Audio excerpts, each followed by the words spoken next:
Hey,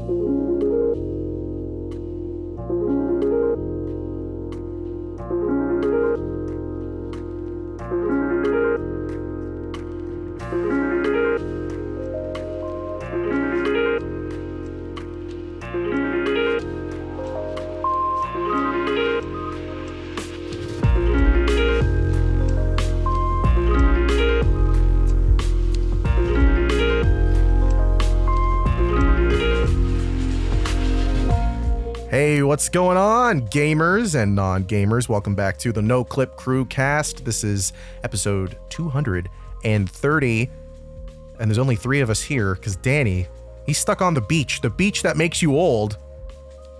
No, he's stuck on Kojima's beach. He's playing Death Stranding 2 right now. That's why he can't be with us. He's too busy hunting down ghosts. I haven't played the first one yet. I really want to. Building ladders, I think.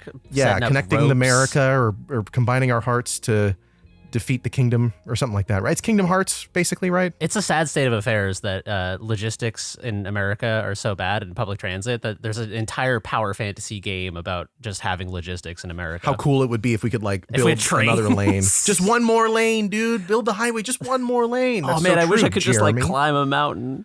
Yeah, just one time without getting sued or pulled over. Let me build some infrastructure, finally. And all it took was a Japanese dev to put it together, and one of the most prolific. I'm excited to see what the reviews are for Death Stranding 2, and I'm sure we'll hear more about it from Danny and every single other person in the slowly dwindling games press in the next couple of weeks. We're also joined, of course, by the lovely Frank Howley. Frank, how goes? Pretty good. Like I said, yeah. I've been happy and calm the last few weeks. I don't know what happened. Again, it was that Zen Buddhist book. I actually over the weekend finally went through more of my dad's tapes, home videos, which took me a year and a half to build the courage to look at.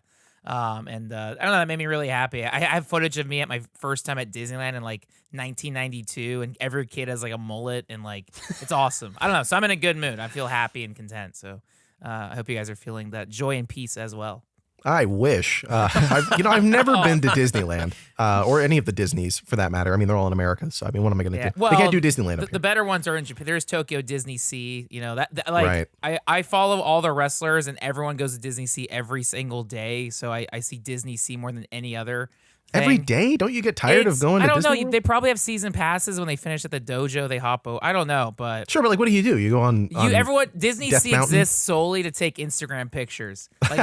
I'm not kidding. I went to the fantasy land there, and it's just 10,000 people taking selfies in front of a tree made of Elsa. I don't know, but made of Elsa. They just no. They have a waterfall, and the rocks and plants are all formed as Disney characters. I don't know, but it's so check out. You would like Disney Sea. It's cool, but yeah. When I was moving a couple months ago, I found a bunch of old photos, and one of them was me at 6 years old or 5 years old at Disney World hugging a guy in a Pooh Bear suit. And the Pooh Bear suit is so it looks like I'm at some sort of off-brand, weird, rural, fake Disney World because the suit is so shitty.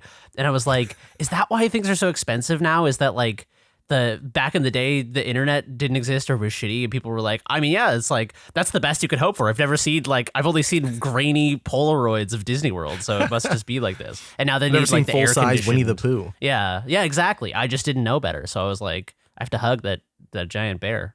I wonder how far we are from the next step where it's not people in costumes, it's horrible creatures that they've created in some lab. They have a lab underneath Disneyland, and they're just creating Winnie the Pooh. They hug you, and they whisper into the kid's ear. They're like, "Kill me, just do it, just end my life." How does he sound? I want to smack free me, free me. Just put some arsenic in my honey. Where's Piglet? Put me down. This is getting way too sad. Let him get out.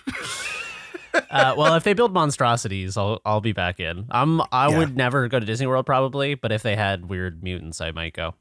True. That wouldn't be Disneyland anymore. That would just be, I don't know, Universal name an American city you don't like. Or, Universal Studios. There you go. All right. Knocked it out of the park. That was great. Yeah, you know who else would not want to go to Universal Studios? Our Battle Pass holders who support this show on Noclip, on Patreon. Patreon.com/Noclip. They support all of our work, our documentaries, this podcast, all of the stuff we do on whatever the new channel is going to be called. Not Noclip Crew, something else eventually. You'll find out. and so will we. And also you get access to our Discord where you can talk about new video games and old ones too. Whatever you want, really. You can talk about dogs. We have people who just talk about the animals they see outside. It's awesome. It's like so wholesome. But yeah, if you want to support us at the tippy top level with all of the other Battle Pass holders, you can do that at patreon.com/noclip and join the list, including Lovepreet, Yut. Did we decide on this one? I have no idea. I'm going to go Yut. Dwayne the Rock Lobster. It's good every time. Anthony Thomas, Nico Passateri, It's a Me Ferrario, Penelope Hayes, Senator Armstrong, Redredge, I think we nailed it last time, so I think that's it. Harry Flanagan, Juice, Arno, Matt Pearson, James Brown, Mark Rojas, Tucker Morgan, David McGarry, Goddison, Sven Hooster, Pez, John Akers, Uint Nate, Tim Robinson, Forrest Pruitt, Jonathan Kremen, Eric Hamilton Snyder, Christoph Fatui, Cameron Ladd, Zachary Snader, Alex Couchet, George Circotis, Jacob Godserve, Entheogen, James Med from Club Med, Tohir Tiliev, that almost rhymes, and Ryson. Thank you all so much for your support, for being with us for so long. I feel bad that Cameron Ladd can never leave, because if he does, he ruins the flow of the list, and we'll, never forgive him. But I'm kidding. You can do whatever you want. Someone else will have to inherit the inflection of Cameron Ladd. The very, energetic way of saying the name. I'm going to go Alex Couchet. Couchet. I like that. You just try and note some I'm spitballing. Yeah, I like it. It's been a long day, man. I did not have a good start to this one. But it's okay. We're here. It's going to get better because I'm hanging out with my boys and we're going to talk about video games for 2 hours or less. We'll see. Exactly. I'm literally so locked in. I can't do anything else. Actually, that's not true. I wish I could lock in. My body hurts. We're going to talk about some video games this week, including hot new games like Star Wars Battlefront 2, which is popping off with the children. They're very excited for Star Wars Battlefront 2 for some reason. NBA 2K15, which released in 2014. I love video games. Elden Ring Nightreign, Cesto, I think is how you say it, and maybe some other stuff. We'll see. We'll see what happens. I don't want to put anyone on the spot, but there's other games that we could talk about.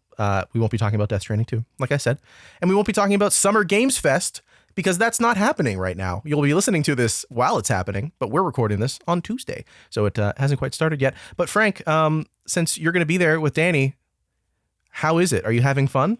I can imagine myself in line at YouTube Theater, gawking at all the celebrities and influencers and gamers Everyone's alike crowding here at the biggest summer celebration fest in video game history. Who will arrive on the stage? Hideo Kojima is here. Will we have AAA Hollywood celebrities like Sean Penn or Kirk Douglas? Who knows who's walking? What are they wearing? Newest threads by Gucci and more. I don't know. I'm excited. It's also the biggest crazy thing is how many people in line will be holding their new Switch 2s. How many people are anxious because they're going to be in LA while Target is shipping their Switch 2 unprotected to their home. So please, I don't know, let me just pick up the Switch 2 from Target. I'm so upset. Target is shipping the Switch 2s while everyone's at Game Fest. Yeah, you can't. Oh, that's brutal. I got my Switch 2 I shouldn't complain. I got a Switch 2 pre-order, but Target doesn't let you do in-store pickup. They're just shipping them out, and it's like let me just go to the store. You're adding such an unfortunate chaos element. Do they not just leave it at like a USPS or something if you don't go to pick it up? I don't know. It's gonna be interesting to like see Twitter and stuff and just see everyone's like stories of like, oh my god, my Switch 2 got how many Switch 2s? I don't know. Yeah, every games journalist is on this long list, and if you get their address, just go there. Free Nintendo Switch on the porch, guys. Like, you know what to do. I don't know. It's gonna be crazy. Yeah, it's I don't know. I'm excited though, but for me it's easy because it's just like it's just LA. Like it's close to me, so it's not like that different. Sorry guys, I gotta go.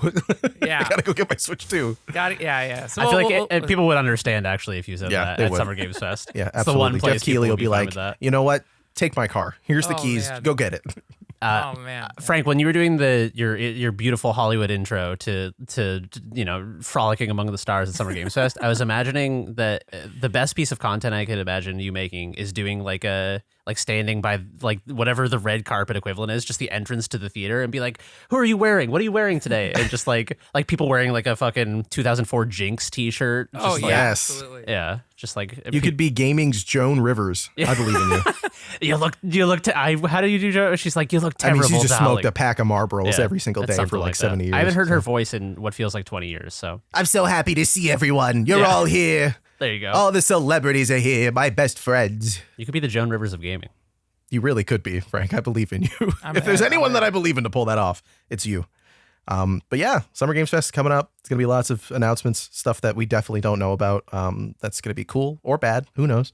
I'm looking forward to all of the coverage and hours of new video games. Woohoo! I don't know. It's weird because like the Switch 2 is this week, like you said. And sorry, I have a hard time getting. I'm like legitimately excited about this stuff because I love video games and I do like seeing all the new stuff. But there's part of me where I'm like, there's too much now. Can I explain the tone of what you just said? This is like you were trying to feign. You were held at gunpoint, and you had to feign excitement for an event. But you were so tired of it that you were like, "Just shoot me already!" Like, just get it over. But you with. weren't just gonna say. You're just like, "Woohoo!" Like, what do you fucking want from me? It was incredible.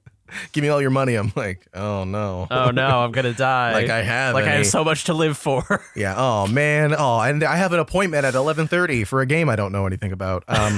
Yeah. No. Here's the thing. I love the events. I love watching E3. I used to love watching E3. Rest in peace, 3E. Obviously now it's like it's 3 months long. It never ends. There's an event every other day. It's like 40 new indie games, and it's like, yeah, you don't have to watch all of it. I know. But I can't help myself. I gorge on the video game news and it hurts. It hurts my body, but that's neither here nor there. It doesn't really matter. Is there anything that you guys are looking forward to? Any big surprises that you're hoping to see? Are you excited for Silk Song to shadow drop on the 6th at Summer Games Fest Play Days or whatever the hell? I'm always curious because Xbox has their showcase, and like I think they've openly said like they're gonna have Outer Worlds two. I forget what their other Gears of War. Like I don't care about Gears of War, but like but the best part is like I feel like Xbox always announces like remasters, and it's like, and it's available today on Game Pass. Right. Although we might get Ninja Gaiden 4 stuff. I don't know, but like that's the big thing is Geoff Keighley's thing, and then Xbox is like, we have a thing too. Yeah. Let's watch our thing. Come on, the thing I don't know. Perfect Dark. I think they host an event in LA. How do you get into that? I got tickets for Summer Games. So I want to go to the Xbox thing. You have to have a Zune. I mean, I know the theater that it's hosted at. You could just show. I mean, they won't let you in if you don't have a ticket. But how do I get a ticket to the Microsoft Theater? Dude, just say Noclip and they'll let you in. That is true. You know, you're also the guy who mentions Xbox the most. Yeah, I know. You literally just give them one of these and they'll know. It's crazy. I want to go to the Xbox room and screen and. That I think Xbox it was either like Xbox's or Bethesda's, but there was one year, or maybe it's every year, but like they have all the developers there for the thing, and so every time a game gets announced, people are like screaming, and so like you'll just hear separate cheers of screams and yays for whatever team's project. But I want to be the cheerleader for every project that gets announced. I want to bring that enthusiasm. Everyone's so tired from working on these games. I did love hearing you scream at the top of your lungs in your vlog. I did not get front row this year, unfortunately. Yeah, I bet. Jeff was like, who the hell was screaming that loud for Gears of War E-Day? I remember last year because like I was able to get a front row ticket for Summer Games Fest. Like as soon as the thing starts, I scream. When I watch the thing, you can hear like the audio mix. They immediately pull down the slider in my section. Like I don't know what this is. It was that. It was like they immediately pulled it down. That's fantastic. So I don't know, but I don't know. Again, like I think that's the energy I bring is like you can get excited about anything, and I think like wherever there's a lack of enthusiasm, that's where I want to be. I'm like, yes, let's go. Like I don't know. It's 10 billion people in the world are excited for Switch 2, Mario Kart, cool, but who's excited for? I don't know. Xbox Showcase, you know, it's that easy. The PlayStation State of Play. They're announcing a new Ghost of Yote. Woo! They have, you know how they have like seat fillers. Frank is like the lull filler. Like, when they have empty seats, they need people to sit in there. But when they have bring an SM58 over, they're like, just scream into this, please. We need it so bad. Everyone needs encouragement. Just be that little voice, like, keep totally. going. You know, like someone worked hard on the like chibi Marcus Phoenix that you can use as your avatar now. You know what I mean? Like someone needs to cheer for that. Do you remember when they did? You just reminded me. They did a Funko Pop Gears of War game. Oh man, you remember that Gears of War game with Funko Pop? Yeah. Gears of War Pop or something like that? I think I had like one or two people play it, and like it was like notoriously like broken at launch, like it crashed systems and stuff. I don't think they ever patched it, but maybe we'll get like the apology patch and be like, it finally worked. I don't know. I'm in. We're finally bringing it to Xbox Series X, the game everyone's been waiting for, Gears of War Pop. Why did they make this? I've never heard of this. Yeah, I don't know. Microsoft's random with its brands. It'll be like, let's do Gears of War Tactics, which was pretty good. Well, if they made a Funko Pop game, then GameStop would sell it. Like, that's the only thing. Yeah, that's a really good point. It's like, shit, how do we get our games to GameStop? It's gotta be Did they make a Funko Pop straight up game? Sorry, I'm totally derailing us. Pop Fusion. Is that what I'm thinking of? Is that right? Funko Pop game. We should do a Funko Pop documentary, and when we interview them, we're like, how do you feel about the fact that in 100 years, every landfill will be 90% Funko Pops? And It'll be like the Nuka-Cola caps. Like, there'll be currency in the apocalypse. Can I pay you with my Aloy Funko Pop? I have 100 of them. That's the thing that's also like heartbreaking is like, I don't know, I feel like now every mall is being filled with anime stores, which is awesome, but like for a while, like we're finally getting out of it. It's like you'd go to a mall and be like, oh, there's a comic store. You walk in and it's just Funko Pops. Yep. It's like Funko Pops. It's like okay. Or a game store and it's Funko Pops. And it's like what? You're tricked every time you walk in. It's just Funko Pops. And the thing I don't understand about the Funko Pops being so ubiquitous is that I swear this is a gaming podcast. Is that they're like $30 sometimes. Are they that expensive? They're almost, dude, some of them are really expensive. I don't know if it's a reseller thing. I'm sure it's not MSRP, but like they're almost as much as the books or games. Yeah. Like what? It's also like the comic book variants where it's like there's this Funko Pop, but this is like the gold foiled edition and random stuff like that. Or I don't know. It's this one was made in a sweatshop in Malaysia. Oh, nice. Okay. They should do rarity. You know how like in like Diablo you get like purples and stuff? They should do that with Funko Pops where you open them and you're like, this is like an uncommon Marcus Phoenix. Don't actually delete that from the podcast because someone's going to make that. You just invented the worst thing I could imagine. I just augmented the torment nexus. Funko Pops are back. Oh my God. We turn them into gotcha machines. That's what we do. Mr. Funko is out there listening and he's like, oh. Dude, you know what? The thing that makes me most mad about Funko Pops is that there used to be a game store called Funko Land, and it was my childhood. Okay. And now they've besmirched the name of something beautiful. You know what I mean? Monsters. It's like if they opened a store called like David Lynch and it sold, I don't know, something terrible. I was going to say cigarettes, but he would have loved that. He would have been like, great. Well, I mean, I guess they killed him too, but he loved them. He had a complicated relationship to cigarettes. It's the thing that kills you that brings you joy, isn't it? I think so. Is that a saying you're coining We're always right saying now? That. No, it's we've been saying that for years. Yeah, that's true. Yeah. Like gaming will kill me. Like I'll die holding a controller or a mouse or something. Deep vein thrombosis. I can't joke about that. That's someone's worst nightmare. Yeah. His name's Daniel Dwyer. That's true. Danny just had a blood clot. Yeah. How can you joke at a time like this? I'm so sorry. What an insensitive thing for me to say. I apologize. That's all right. I hope everyone who has to deal with blood clots is okay. Everyone stretch right now. Not us. Yeah, stand if you're up. Listening to this. Do a little yoga. Hit your downward facing dog, or I don't know. I know no other yoga poses. Okay. Can we talk about a video game now? Yeah. Can we talk about some brand synergy? Yeah, which perhaps? I would love to talk about what all the kids are excited for the sequel to. Every child that I'm aware of, which is all 0 of them, is so looking forward to Star Wars Battlefront 3. But that's not out yet. Instead, our good reporter, Frank Halley, has been playing Star Wars Battlefront. It's so hard for me to say for some reason. Star Wars Battlefront 2 from 2017. I can't believe it's that old. Why? And also, is it still good? Oh my God, this game is amazing. So the whole thing with Star Wars Battlefront 2, I forget how it came. It was like one of my friends was like, dude, have you seen this? Everyone's playing Battlefront 2. And I was like, huh? And so, okay, it's May. Well, now it's June, but this started a month ago. May the 5th be with you, or whatever it's called. Yeah, right? Oh, yeah, May the 4th. Yeah. No, you got it. I liked yours better. That's good. Whatever. You were late. You showed up late to the event. It's not May 5th. It's not May the 5th be with you. No, because it's May the 4th, baby. It's like if you have a lisp and you go to say May the 4th be with you. Whatever. May the 5th be with you. Okay, so on the prequel day, May the 4th be with you. All right, so Star Wars Celebration, they put Episode 3 back in theaters, 20-year anniversary. Fortnite did a Star Wars season. They had AI Darth Vader. Oh, God, that's right. They had AI James Earl Jones. And Andor Season 2, which I hear is good. I've never seen Andor, but people are saying it's good. Andor Season 2 happens. So Star Wars Mania is buzzing. George Lucas still building his museum of narrative art, which actually sounds great in like San Francisco. Oh, I want to go one day. So Star Wars is huge. And I don't know, there was a thing posted on like the Star Wars Battlefront Reddit that was like, Star Wars Resurgence Day. On this day, all Star Wars gamers and soldiers will unite on Battlefront 2 to show EA we want Battlefront 3. And if they don't listen to us, the resistance, or I don't know. And so it was like a genuine We're going to movement. send the space Gestapo to their house. They'll never see it coming. It was a genuine movement like, hey guys, let's all get on Star Wars Battlefront 2. Let's show EA we want Battlefront 3. Whatever. But so everyone started playing Battlefront 2 and everyone's like, oh my God, this game's really good. So what happened when Battlefront 2 came out 2017, I wasn't a part of this wave, but apparently it was like the most evil game in terms of like loot crates. Star Wars boasts like you can play as all your heroes, Luke Skywalker, Darth Vader, but you had to like grind hundreds of dollars worth of loot crates to unlock cards to unlock those characters, and even like the progression system is like when you're playing as any class, you equip different cards like better grenades, longer scopes, or whatever. But you had to like unlock those ability cards in loot crates. So it was just such a scattershot thing. But if you wanted to pay to win, spend money on loot crates, and now you have the best cards and you can dominate a lobby. So no one was happy with Battlefront 2 when it launched.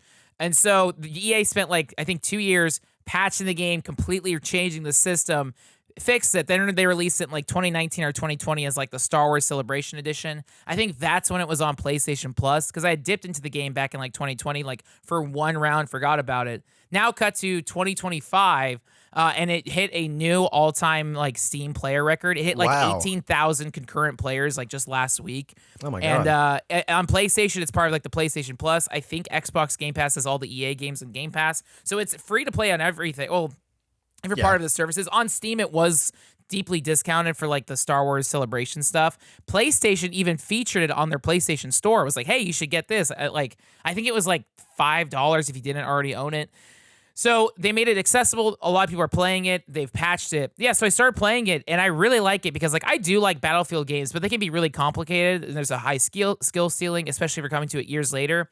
But because the Battlefront 2 with this new like Resurgence Day campaign, you're getting a lot of fresh players, so people who aren't like obsessed with it and know everything. So it was an even playing ground. So yeah, I'm playing Battlefront 2 and I'm generally loving it. Again, like there's all these different classes, sniper classes. There's I don't know, it's turret guns, kind of like Team Fortress 2. There's officers, you can heal your teammates, thing like that. You can play as Yoda, you can play as BB-8, the little ball, whatever. All this what stuff. do you do? You just like walk into people as BB-8? How do you? I haven't actually played at it, but it's so tiny. But I'm assuming like a lot of special characters and classes have things where you can like ping enemies on the radar. You can throw grenades, things like you can go up and like cut people's ankles if you're BB-8. Jesus. Yeah, I remember that from the movie. I don't know. I don't know how BB-8. There's BB-8 and there's like an evil one. Yeah, I don't know. But the game is extremely fun. It's not crossplay, but I've been playing on PS4 and just enjoying getting trophies. You can play the game in Japanese. There you go. You have We're so back. You have like droids speaking in Japanese, and it's like, oh, this is so cool. So yeah, I don't know. I really do like I always like playing old games because like they get cheaper. And all the trophy and achievement guide, all the walkthroughs are out, and like the best strategies. So it's just like satisfying just grinding trophies on stuff. And like you're saying, usually it's so late in the game that they can get rid of all the microtransaction nonsense. Like, so is it easier now to get a hold of? Can you play as I don't fucking know, Mace Windu now without spending $400? I don't know if Sam Jackson like didn't want to lease his life. Sam Jackson's not in it, but everyone else is. Harrison Ford is in there. Mark Hamill, Princess Leia. Carrie Fisher, Donald Glover is in this. So Holy Lando shit. Calrissian, you can unlock the Donald Glover costume or whatever. They really gave him the perfect name. They saw that shit coming from the mile away. Lando Calrissian. Right? And they got Donald Glover, dude. It's like they saw the future. Anyway, sorry, go on. Yeah, no, so it's really cool, and like I don't know how long this buzz will last. I also think too, like the way I am is like, yeah, once I'm not gonna go crazy on Switch too, but it's like there's gonna be so many new games announced like next week that I was like, I'm just gonna play old games for a bit and not worry. Yeah, it's been fun. I've been playing with friends, and it's just fun. I think what it is too is like I've been playing like team multiplayer games, like even like Halo 2 since like 2004 and even older. So it's like I feel like I'm pretty confident and good at like these kinds of online shooters. I'm also playing at third person. You can play first person if you press down the D-pad. You're playing in third person. So I'm just running around and just like killing. I don't know if it's kids or whoever, just random people. And I'm like, this game is awesome. I'm like near the top of the leaderboards all the time. Yeah, I don't know. I really like Star Wars Battlefront 2, so I recommend checking it out if you just want something to play. I'm hooked on it. I genuinely was like, I was so tired, but I wanted to play. I tried to wake up earlier before the podcast so I can play more, but I will keep playing after. It's just a good time. So again, it's a great case of online community rallying behind something to get back in. People generally getting hooked. People also saying like, oh no, this really is the best Star Wars multiplayer. They tried having the Fortnite, Star Wars stuff, all this other crap. We just want Battlefront 2, whatever. If Battlefront 3 I don't even think EA has the rights to like make future Star Wars games. I don't know. So, but Battlefront 2 is awesome. It's cool to finally play it. And yeah, they finally patched it. They added all these levels and things years ago. And to me, it's a brand new game. Everything's available to play as from the start. So I got to avoid the loot crate controversies. So yeah, Star Wars Battlefront 2. It's you probably already have access to it on Game Pass, PlayStation Plus. You probably accidentally own it on Steam. You don't even remember getting it. It just showed up. It's like that really, U2 album on your iPhone. It just was there. It's just in there. Yeah. It's so I really like it. It's a great game. The fact that you play in Japanese is also very fun. And then yeah, the airplane fights are sick. Like I don't know. It's a great. There's also a single player campaign. So if you don't want to do multiplayer stuff, if you just want to play very highly detailed Star Wars levels, check it out. It's good. What the reception to this? You're saying people just randomly were like, hey, it's May the 5th be with you. Let's start playing Battlefront 2 again. Is this like a Morbius situation where everyone's like, this is so dumb, let's make it happen? Or is this genuine and EA should feed into it? I feel like that's where I jumped in. My friends are like, everyone's playing this, let's play. Oh, this is awesome. Yeah, like I don't think campaigns like this work. I don't think EA is gonna be like, oh man, we got 10,000 players. Yeah, people are excited about Battlefront 2. Let's run it back. I don't know. But I'm not trying to be like cynical against it, but it's just like, also it takes so many years to make a game. Like it's like because 10,000 people played a game this month, let's spend 5 years working on this. I don't know. Please make Battlefront 3, whatever. You don't need Battlefront 3. Battlefield 2 is it. For me, it's a new game. I don't know. So this is sick. I don't know. It's also funny because it's like playing Battlefront 2 is nice because I've never been a hardcore Star Wars fan, but it's just such a huge part of American pop culture that it's like I think Jeremy and I've talked about this. Like for me, one of my first games was N64's like Shadow of the Empire. So like to me, that's what Star Wars is. It's like the janky N64. It's not the movies. It's the janky N64 graphics, or even like Rogue Squadron. So to me, it's like, oh my god, they made like a first person shooter of all those like N64 games. This is crazy. They should have Dash Rendar as one of the heroes from Shadow of the Empire. They made a movie based on Terrace Kasai? What? I can't believe they made a movie version of Rogue Squadron, dude. That's crazy. I also think Battlefront as like an antithesis to like a pushback to Fortnite is interesting because one of the things that I find kind of repulsive about Fortnite is that it's this like it represents to me this new sort of like normalization of cultural mishmash where it's like you got like fucking Goku and like AI Darth Vader and like all these things coming together in a way that is just sort of about like pop culture maximalism. If you just stuff all this shit in, then everyone has their favorite flavor. It's the restaurant that's like, like Geoff loves baking ravioli and like Stacy wants pizza. Let's go to the place that serves fucking everything. Cheesecake Factory. Let's go. Yeah, exactly. It's like Omega Pop Culture Cheesecake Factory. But, it's funny. I don't disagree with what you're saying. Sorry. I'm thinking about how when I was growing up, I was playing Mugen, however you say it, where you could just install whatever characters you want. Yeah. And that doesn't have that same gross feeling of the corporate because I'm doing it. But isn't I'm the one like saying I want source? this shit in here. Or am I wrong? Exactly. No, I'm pretty sure it was because anyone could make a character and include it. I feel like to me, it's like if someone mods TF2 to have Darth Vader in it, that's funny. Yeah. But if a company is like, we put like if Gabe Newell comes out on stage and he's like, it's starting now, Darth Vader is available in Team Fortress 2, I'd be like, boo, fuck this guy. It becomes cringe when you go to download it and there's a TM after Darth Vader. Yeah. Or like from Star Wars TM, registered trademark. As soon as that's there, I'm like, I don't know, man. It's like how every meme dies when corporations start posting the joke. You know what I mean? But Battlefront 2 as like an antithesis to Fortnite has like world building. It's like because it's almost like a bad thing in many cases that Star Wars media is so beholden to the legacy of Star Wars that it's like you can't change the Battle of Hoth. It's like the Battle of fucking Hoth, you know? Like Empire Strikes Back is like this. It's like might as well be the Bible. You can't fucking rewrite the Bible. But because of that, it has. This yes, you can. They did. Well, that's true. They've done it a bunch of times. But we need a New Testament version of the battle. I can't rewrite the Bible and be like, oh yeah, Jesus, he had a brother named Mark. Oh well, there was a Mark. Whatever. It doesn't matter. It's a metaphor. But sorry, they're beholden to this sort of like cohesive world building of characters that like if Goku was in Star Wars Battlefront, everyone would be like, this is fucking stupid. And I think that's cool. Like I think that like I don't know. I think it's cool to have media that has some sort of like cohesion and adherence to a sense of world building. Not that it takes itself hyper seriously, that it's like it's not like a serious game. It's like a fun arcadey shooter or whatever. But it takes its world seriously enough that it's like it's fun to immerse in these battles because it feels there's a sense of place, I guess is what I'm saying. I think it's so weird. I don't disagree with you, but I do really like cameos. Some of them. Like Mario and Luigi. I'm just trying to find what the line is for me. Like Mario and Luigi in NBA Street V3, hilarious. That makes no sense. They're dunking on Mario every time. That man is 2 feet tall. Like he's eating basketball, no question. But then, sorry, Link in Soul Calibur, was it 4, right? Or 5, 2? Wow. 2 had like Link on GameCube, Heihachi and PS2, Spawn on Xbox. Right, and like those are fun for some reason. But yeah, I do have that same limit of like, when does this turn? I think Fortnite's problem is it has turned into the Funko Pop wall of video games. I walk in and I'm like, oh shit, when did they add the Big Burger guy? When did they do that in Fortnite? I didn't know about that. Or you're like, you go to the store page and you're like, oh, Peter Griffin's in here? Why are we doing that?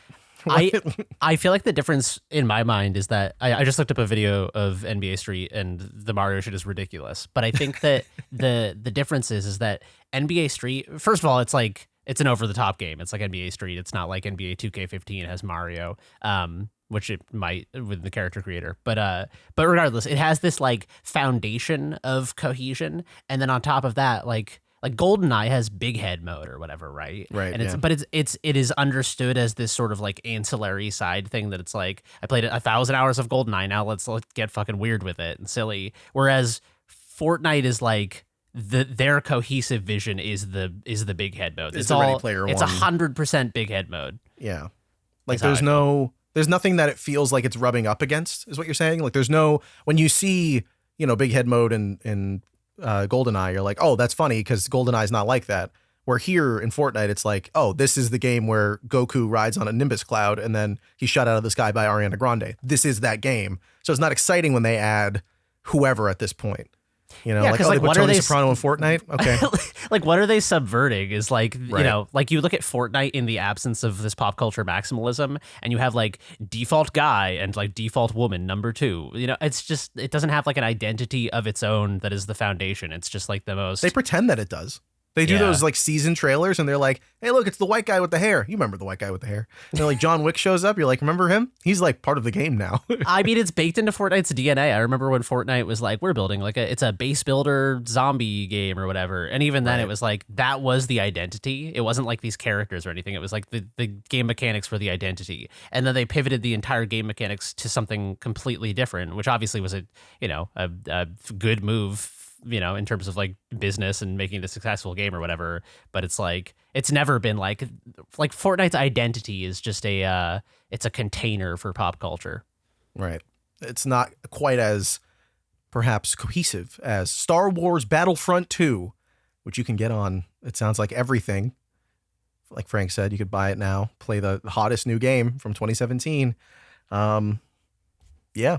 I mean, I played a little bit of it and it sounds just as good as I remember it being. Maybe I should play more and hop on the train before all the kids move on to, I don't know what weird thing they'll want to revive in the future.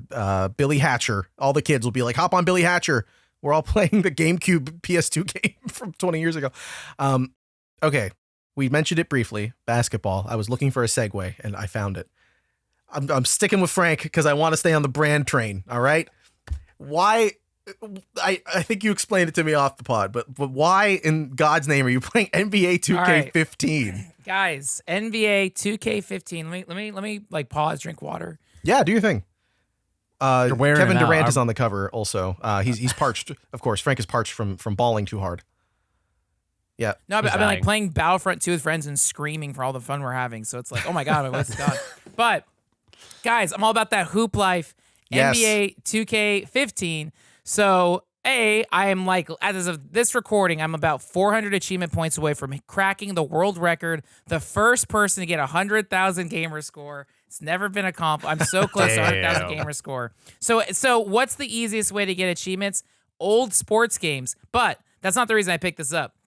My friend linked me. There's a compilation of NBA 2K15 voice acting, like the cutscenes in the story mode. It has like I don't want to be mean to these professional basketball players because they are very talented on the court, but in the voiceover booth, they are reading. So they have like NBA, I almost call them actors, NBA, whatever, basketball players. Oh, they're actors. They follow a script. Yeah. They're just there's an in-game story mode. It's like a cinematic thing. You make your rookie and you get drafted and all that stuff. And at whatever team you're on, you're paired with like a veteran, and they're giving you advice. And the way these cutscenes are done is it has like GTA 5 like presentation. Like the graphics look good, the animations are good, but then the voice acting is so bad. So it's like you'll have someone like, "Hey, that was a good game. You got to remember that today we were ourselves and nobody else can be us." You're like, "Wow, thanks, Anthony Davis." It's crazy. It is like people are mumbling lines, and it sounds like everything's recorded in a bathroom. Are they recorded lines like into their iPhone, like on a plane? Like there's a difference in quality of everything, and it's like so you don't know what you're gonna get with these cutscenes. So it's just like people mumbling lines off a piece of paper. There's sometimes where you can hear like them like breathing in or like smacking their lips between her voice. So it's like the worst voice acting. Everything about the game's presentation is good. So like I'm playing it and then like pausing and like enjoying the cutscenes because of how bad they are. But I inadvertently got sucked into the game. So it's the same way like WWE does. Wait, this. did you get sucked into the game like Space Jam or yeah, like? Yeah. I touched the ball and now I got to defend the Monstars versus the Looney Tunes. But which wouldn't be bad. But all these games now, these sports games, the way they have their story mode, it's like an RPG. So you create your character in NBA, and then you have to like try out for different basketball teams, and the coach ranks you, and it's generally like what I like is I like immediate feedback. I need dopamine, I need the likes, all that stuff. When you're playing NBA, and I'm sure it's the same as 10 years later, maybe they've changed it. I think NBA 2K25 is like this month's PlayStation Plus game, so I could try the newest one. But what I like about NBA 2K is you pick one character, and in that story mode, you're just playing that character. So like, what I like is like on the top right of the game, you constantly have a grade, and you're always getting feedback. Whether like you were in your position at the right time, you have to guard that specific player, whether or not you made a good pass, good shot, things like that. And when you make I've just never played any of these 2K basketball games. This might be the most basic thing for anyone else, but to me, this is brand new. This is exciting. When you try to make your basket, it's like Hot Shots Golf. The little radial dial goes up, and you have to hit it at the right time, so it turns into like a rhythm game. And who talked about Zen Buddhism rhythm? Phil Jackson of the Los Angeles Lakers, Chicago Bulls. So it's like, oh my God, there really is a rhythm to it. And Phil Jackson would like train his players with jazz and like the 1 2 3 1 2 3. And I know that's a different tempo, but like, so it's interesting just like playing, I don't know, just reflecting on basketball. I'm all about the ball life now. But it's a really good game. And some people have been saying 2K15 is actually where they kind of peaked, and it took them a few years to get back to where they were back then. I just got the game because the voice acting sucks, and that's funny to me. But it's $3. I'm getting achievements. I'm really into it. What I like about it too is every time you finish a match or a basket game, I don't know the term. Anytime you finish, when you do a game, I don't know. Game. Yeah. Whatever. After every game, you, depending on what your grade is, how good you get points, and you level up your attribute points. When I first started playing, I couldn't do anything. I couldn't get a rebound. I couldn't make a shot. I couldn't do a dunk. I couldn't do a layup. My stamina sucked. Little by little, I've been spending my upgrade points, and now I'm crushing. I'm like, oh my God. So I'm feeling the progression. I'm genuinely invested in this story. I don't know. I really like it. I think I'm going to keep going. I don't know how many years my character is going to go. I'm all about it, but maybe eventually I'll try NBA 2K25. Maybe one day I'll go to a basketball game. Who knows? I don't know. But yeah. Who do you have for the championship? Who do you think is going to win? So right now it's the Pacers versus the Nugget. No, who's OKC? OKC. Yeah. Well, is Kevin Durant still in OKC or no? No. Oh, dude. Kobe Bryant is in this game too. That's why it's crazy. It's like, oh my God. Bryant passed away 2019, 2020? Something like that. That sounds right. Durant on the Suns? Yeah, he's in Phoenix. I don't watch fucking Phoenix basketball. How often do people get traded? I don't know anything about sports. Oh, really often. It's random, really? Man. I remember there was a big controversy about, what's his name? Oh my God, he's like my favorite basketball player. I can't remember his name. It's pissing me off. Luka Doncic from the Denver Nuggets. He got traded out. Or no, Dallas Mavericks. He got traded out, and it didn't go well for him. And he went to LA, and people were like, why the fuck did you trade him? He was the best player. Have you gone to Raptors games or anything like that? I have. Yeah, I've been to a couple of Raptors games. It's the Toronto Raptors. They're not great, but it's fun to watch. When I was a kid playing like NBA Jam and NBA Hang Time, I liked the Toronto Raptors because dinosaurs were so cool in the 90s. So and back then they had the cooler logo where it was like purple with a real dinosaur on it. Now it's just a basketball with like claw marks on it. Like, where's the dinosaur? He Bring back left. The dinosaur, I say. Yeah, I'm always saying this. No, that's it's great that you're playing this because I feel like you've given more of a chance to the 2K sports games than anyone else, which I really appreciate. Everyone is so negative about all this stuff. It's like it's sports games. You can even hold the controller. It's a ball. It's like, dude, shut up. These are sick games. I don't know. It's the same developer team as a WWE 2K, Visual Concepts, and I don't know, $3. That's such a good deal. A steal. Shit, games are $80 now. Oh my god. You can buy like, I don't know, you can buy like 20 of these. You can buy 25 copies of Mario Kart World for that. Dude, it's so sick. So or the other way around. I don't know. I'm giving sports games a shot. What's your favorite sports game? What else should I try? NBA Street, that series is great. The Madden, the NFL Street, all the I'm not big on technical legit sports because like I can see the value in it, but I'm also like I would much rather just watch professionals play this than me.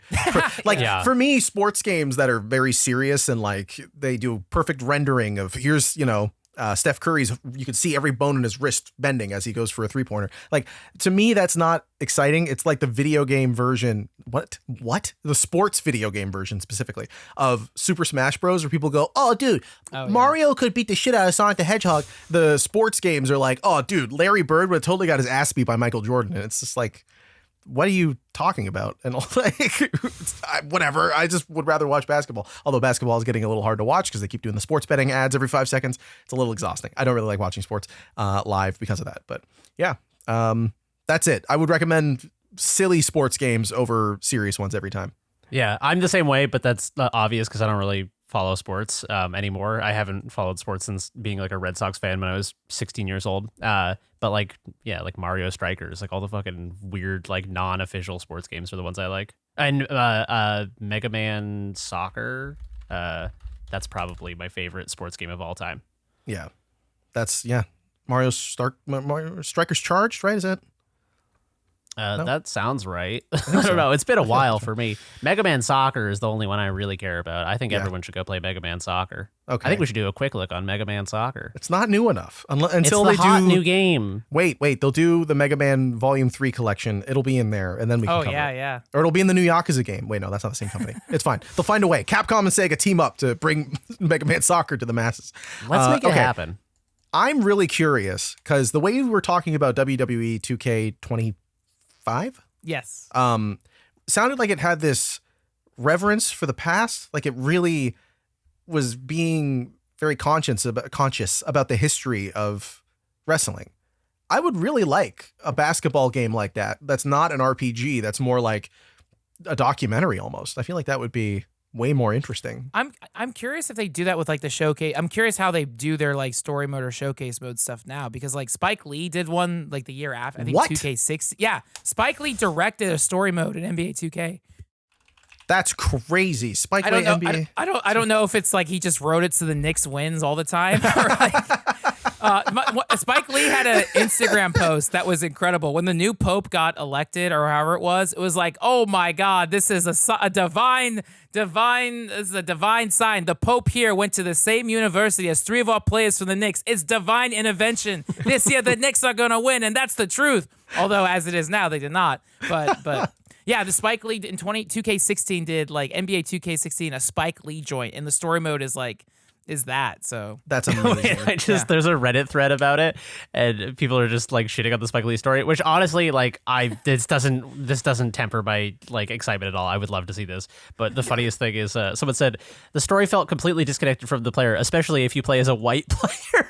Which I've never been more interested in the Spike. Like I'm just imagining they're like writing like a canonic, like it's a canonically black character. And they're just like, oh yeah, we'll just like throw a white guy in there though, and it'll be fine. Yeah, I wonder if this is Spike Lee getting that bag. Like, is this Spike Lee old boy or is this Spike Lee, the Five Bloods? Do the right thing. Do the right thing. Yeah. I hope it's do the right thing. Man, that'd be funny. Spike Lee makes his own White Men Can't Jump. He finally did it, and this time it's a video game. Your white player comes out. He's like, we got to end all the racism I'm experiencing. It's like Black Klansman, but it's an NBA. White Klansman. They did it. White Klansman. Oh God! Oh, you got to take the hat off. Jonathan. You got to take the hat off. You can't wear that. It's pointy. Take it off. Can't wear it inside. It's bad manners. Can't do that. Also, go OKC. I'm backing them every time for the championship. I know I know that the Indiana Pacers are trying their best, and if Tyrese Halliburton's ankle breaks at some point, I'll be happy. If Pascal Siakam falls off a cliff and doesn't die, that would be awesome. I just really want them to win because the MVP in the NBA, Shai Gilgeous-Alexander, is from the city I live in, city I was born in. He went to high school not too far from me, and we're almost the same age. I'm not 30. Don't look it up. So it's just exciting to have the best NBA player at the moment be from here. We need to make a statue for him so I can take a picture next to it and pretend that we're friends. That's all I want. Can I share one more update from the Spike Lee story? I'm sorry. Please.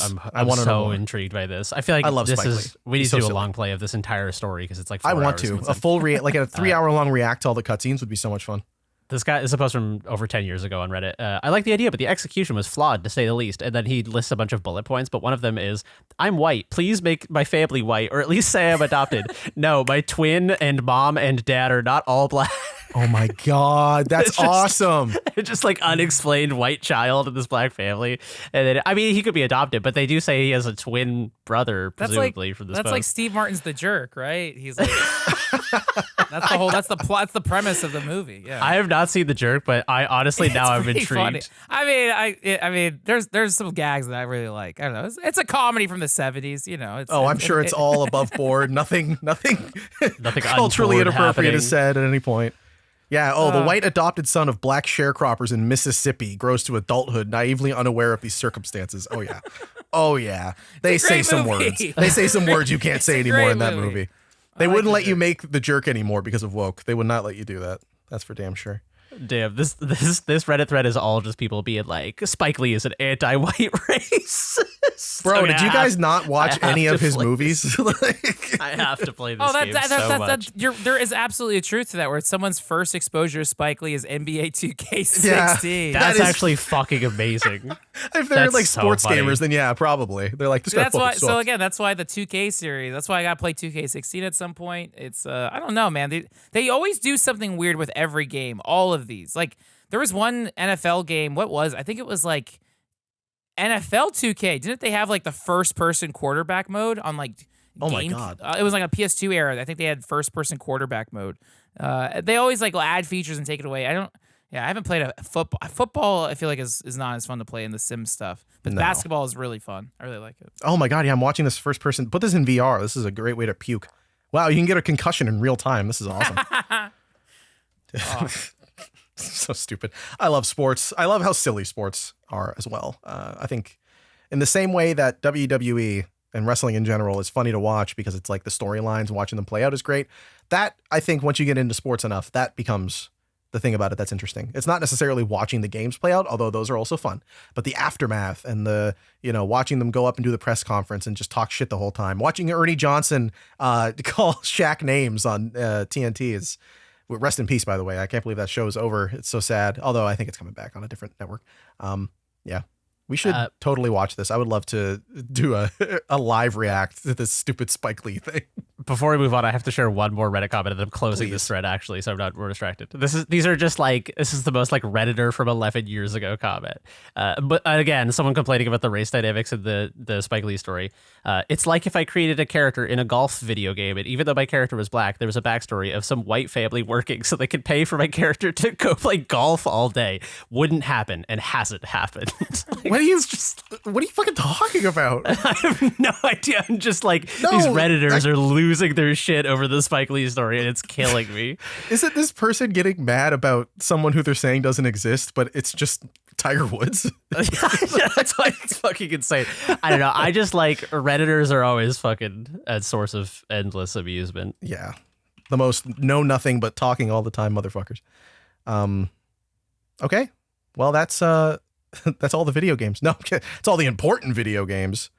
I actually don't know anything about Tiger Woods' familial history, by the way. I don't know if he's secretly You just say Tiger Woods? I meant to say Tiger Woods if I did Because say that's Tiger Woods. racist. Yeah, my bad. I'm taking that one back. I'm reclaiming that. Whoa. Sorry about that, folks. That was my dude. heritage slipping out. I'm sorry. Whoops. Shit. Whoops. That would be a fucking cool alias, though. Tiger like, if you- Hoods would be a fun video game, though, I bet. Yeah.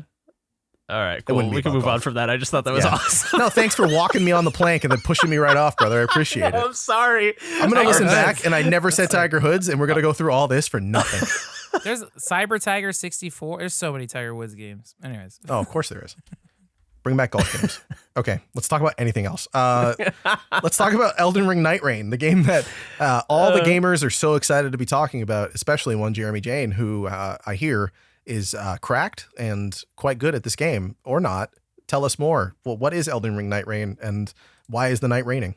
Yeah, so it's a FromSoft game directed by Spike Lee. No, so I would love that though. Sorry, I'm never gonna get over. You're so stuck on it, yeah. I wish I was still reading that Reddit thread, but I had to close it to be professional.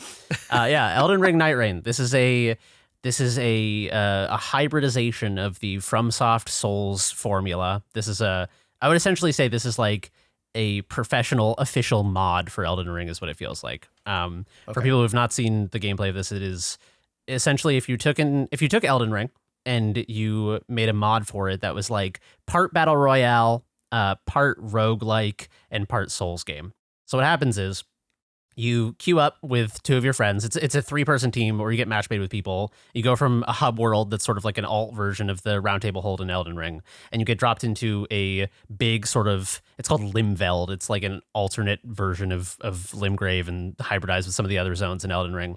And much like a battle royale or, any sort of like hybrid genre of that, the circle slowly closes. The rains come for you that kill you. And so what happens is there are all these sort of points of interest scattered throughout the map. And each one of them has, some of them have like bosses and items and all these things. And essentially what you're doing is it's like an hour-long run, and at the end of it is a boss that you pre-select when you do the run. And you're running from POI to POI to POI, trying to not get killed by the circle in order to get a bunch of upgrades and level up and do all of these things to get a good build like any good roguelike, so that you can kill the last boss. Now, on paper, I was not interested by this game at all because I'm a FromSoft like paleo conservative. I'm like, we need to go back. We need to adhere to tradition. This is libertarian FromSoft fan. This is a degenerate FromSoft game. We've strayed from God's light. Where's Kingsfield? Bring it back, etc. We need to go back farther than Souls. Yeah. But I've been playing this game and it's a lot of fun. It's really fun. Wow. It's kind of like a friend of mine who's never played a Souls game was like, should I get this? And I felt very conflicted about it because I think that it would be a really weird introduction to Souls games. I mean, the combat is so fun. Like it's just, it's just Souls combat. Like it's fucking, you could create any game with this and I'd be like, wow, the combat is amazing in this because it is in a vacuum. It's amazing. Like just fighting like a fucking training dummy with it is amazing. But it's kind of like, I feel like this is like brain rot Elden Ring a little bit. All right. Because it's like you do a run and then you're like, I gotta queue up again. I'm in the fucking slot machine zone for this.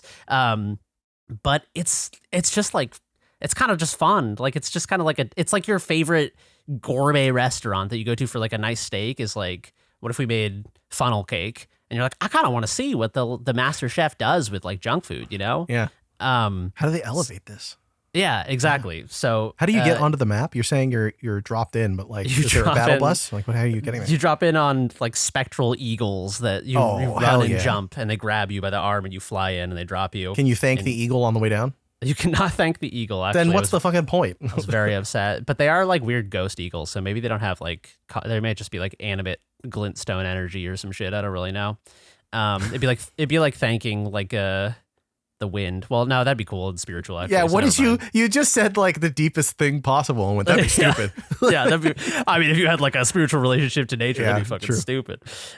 Anyway, that would be cool to thank the eagle, but you cannot. But anyway, it's like you're just like it's a fucking like a Souls roguelike. It's cool. Is it more roguelike or is it more Fortnite like? It is. So there are no other people on the map. So despite the only sort of like BR adjacent thing is the circle closing in. And each run has like 3 phases essentially. There's day 1. So what happens is the ring closes and then it closes again and then it closes to a final circle where you fight a boss, and that's day 1. And then when you beat the first boss, the circle expands all the way out again, and that's day 2. And you can run around the map again and try to get more upgrades and flasks and weapons and whatever. And then when that circle closes all the way, you fight a second boss. When you defeat the second boss, it transports you to just like a upgrade zone before you fight the third boss. So you get 2 full circle closing down, and then a boss cycles on the map, and then the third day is just fighting the end boss, which is pre-selected at the hub before. Okay. And then the game has one boss that you start on, and when you complete your first run, when you beat that last boss, which is actually, like, I say this as a fucking FromSoft veteran, the bosses are really hard. This is a hard game, which is kind of, I was worried that, you know, there's a temptation to think like, oh, did they like make casual Souls? Is this like the, you know what I mean? Like, is this like the Roman holiday? Just like let the hoi polloi enjoy Souls for once. Just make it easy. It's a hard game. These bosses are actually really hard. Especially when you are dependent on random matchmaking, which I think is sort of one of the interesting dimensions of this game, is that balancing a game where there's no like voice, there's no in-game voice chat, there's no in-game text chat. Do you use a soapstone to like write messages on the ground? You can't even do that. All you can do, you can buy the like prattling pate like hello thing from Dark Souls. Oh, that's great. Okay. Which is, you know, funny but kind of useless. And you can ping on the map, but that's it. So there are situations where like you're totally I mean, if you play this game with a 3-stack with friends, I think it's much better because you can hop on and be like, all right, I'm going in, go and meet me in the tunnel. I'm going down there. You can coordinate really tightly. But I played this with Chelsea, and it was just me, her, and a rando. And sometimes the rando would be great and they would follow us, or they would take the lead and I would just like follow them to make sure we stuck together. But sometimes you would just get some fucking doofus who just run it off on their own, and it's like, there are situations where you get to know the layout of the POIs. And so, for example, one of the harder one on the map is there's like a castle with a trench next to it. And the way you get to the boss is there's like a tunnel under the castle in the trench. And so if you didn't know that was there, I feel like someone walking up and seeing that you were there on the map wouldn't be able to find you. And so suddenly, you know, you're fighting the hardest boss on the map, like alone or man down or whatever. And it's just like, I just want to scream into the microphone, like fucking just walk in the trench and look for the red glowing door. So I think I saw this reflected in some of the reviews for this game as well. This game reviewed kind of just okay. It got like 7s and 8s, it seemed like, which I feel like is honestly kind of fair. But this game definitely suffers from being very dependent on either having friends to play it with or getting lucky with matchmaking. Right. But you know, that's part of that is a true reflection of the experience of playing, you know, like BRs, or like, you know, you play Apex long enough and it's like you have squads where people cohere really well, and you have squads where Pathfinder's just on the other side of the map, and yeah, or they're like, their mom is yelling in the background to come to dinner, and they're like, I gotta go, guys, in the middle of a match. But that's the best version of any multiplayer game. As soon as you have a child getting berated by their parents for not finishing their homework, that's when you know you're truly playing. It's true. I have had that exact thing happen before.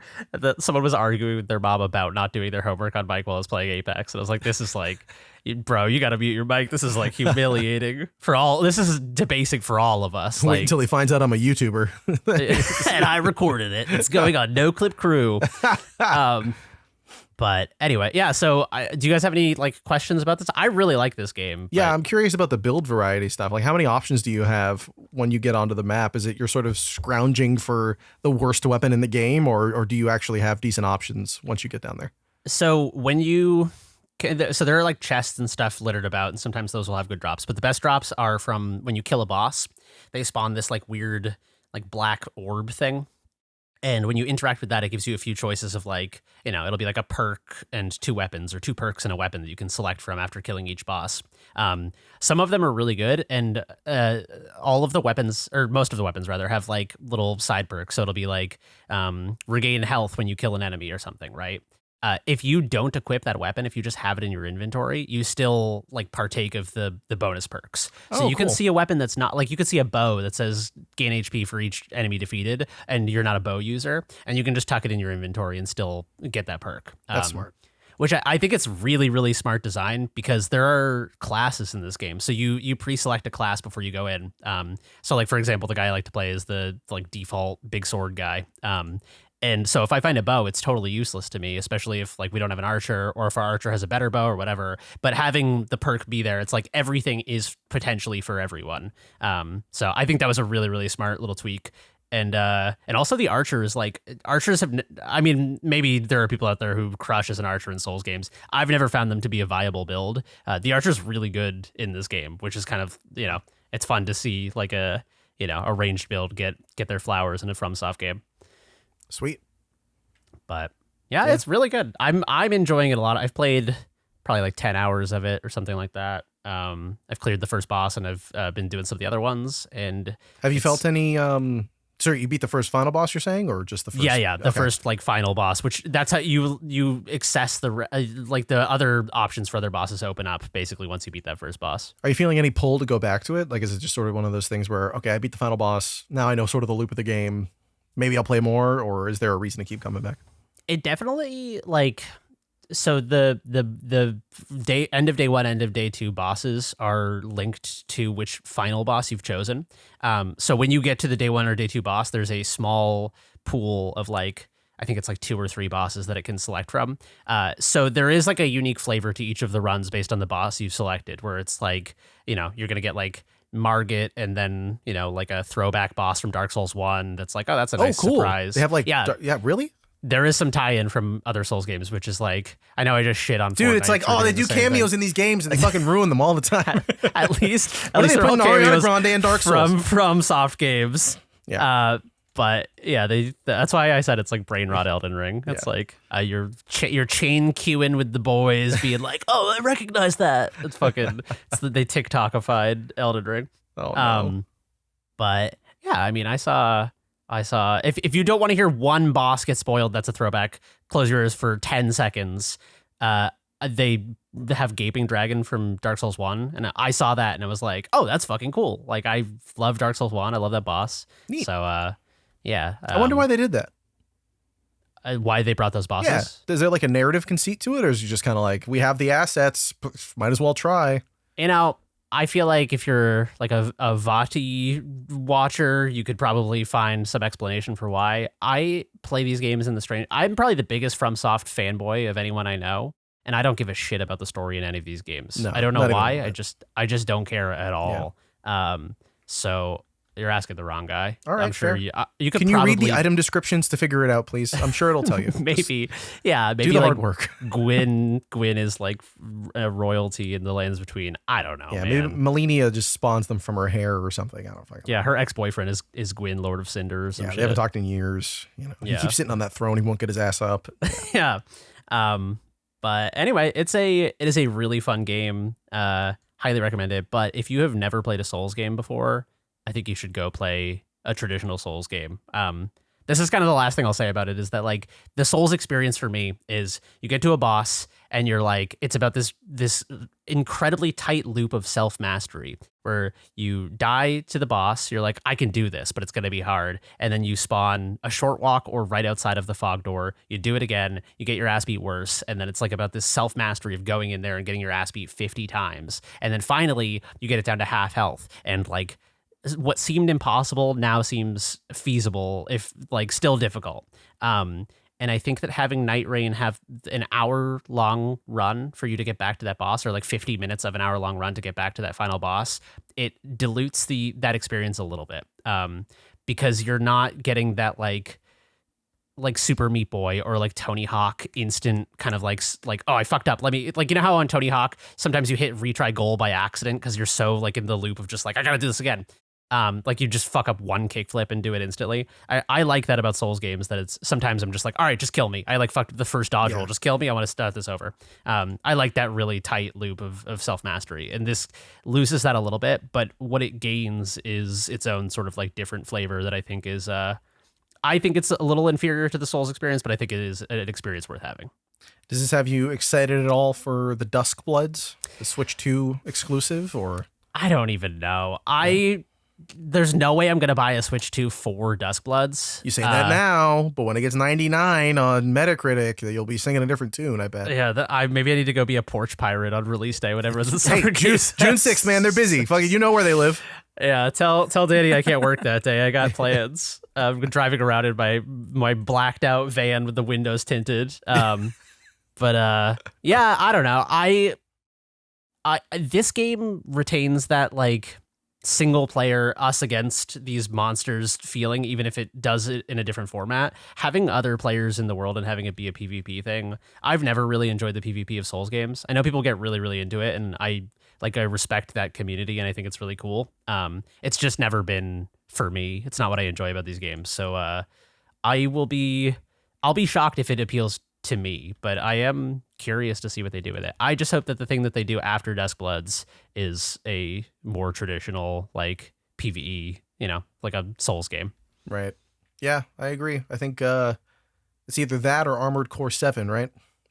Maybe they'll bring back Kingsfield as a multiplayer exclusive battle royale style combat game. Dude, they should bring back Kingsfield, but they should do it like an Elder Scrolls game, but you still move like fucking like incredibly slowly. So it just takes you forever to get anywhere. Your sword swings are still like a week. Just the animations are so slow. I would love that. Kingsfield is great. They should do more of those. Frank, do you have any interest in Nightreign, or are you signing off? No, because I was hanging out with a friend over the weekend, and he was getting it on PC, and he's gonna rebuy it on PS5 because like I like playing all my games on PS5. There's no crossplay, but I know a lot of people have it on PS5, so I want to get it. It's just that thing where it's like I don't think it's gonna dip in price anytime soon, so I'll probably get it whenever like my two friends are ready to carry me. But they were talking about like because of like the roguelike nature, it's not a thing where they can just like max level and then get me. I have to pull my share too, but they can carry. They got it. I don't know. I'm interested. It sounds fun. It sounds chaotic.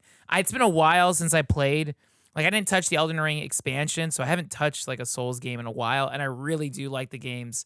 So yeah, but yeah, I just didn't know exactly what this was when this was announced, or even it was just I don't know. But now it sounds really fun, and yeah, like we were even talking before, like I like the chaos factor of just grouping up with randoms. Are they going to be amazing? Like yeah, I've always had success in Monster Hunter, like. Especially when you get teamed up with like Japanese players, then they're like max rank and going crazy. And it's like, oh, this is good. This is awesome. So I want to play this. Just the avalanche of games. But yeah, it's too many. I'll try to catch it at some point. Monster Hunter is actually an interesting comparison because those games have always like intrigued me, but it never seemed like my cup of tea. I've just sort of like appreciated them from afar. This does feel a little bit like they made like a Monster Hunter game for Souls freaks like me, because you are like picking a hunt, like a monster to hunt down, and then going in with people and doing this run. So yeah, I think if you like Monster Hunter and Souls games, this might be a good fit. Nice, there you go. Grab it now on all platforms. Elden Ring Nightreign. It's $53.49 Canadian. How much is American? $35? $39.99. $39.99 in a real country with good currency. That's I can't make that joke. That's not, things aren't going hot. Less true every day. Less true every day, baby. Who cares about the Constitution? Sorry, Frank, you have some comment to make about Donald Trump? If I go to Japan, I could buy a Japanese copy of Elden Ring, and it's probably like $30 American. There you go. That's the loophole. Yeah. Is the yen still in the dumpster? Let me double check. Let's do currency corner. Yeah, this is our new segment. I'm about to buy a ton of wrestling tickets, so I hope it's in our favor. Let's see. It's you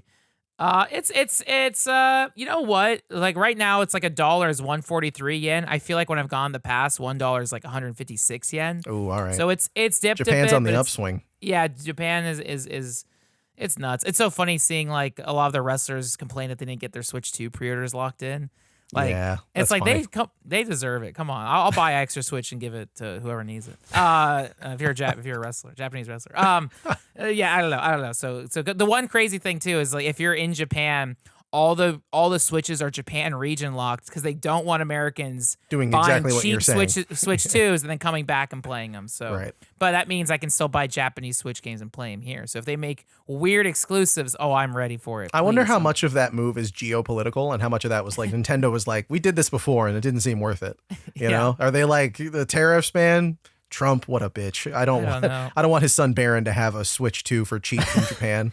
I guess I'll just have to move to Japan. I mean, the Switch 2 is out. I guess I'll just have to move there. Oh, man. I don't have a choice. I hear they're paying Americans to move there. I saw a post on Instagram, so it must be true. There you go. Elden Ring Nightreign. Or Switch 2. Whatever works for you. Whatever you like. I'm going to briefly talk about an indie game.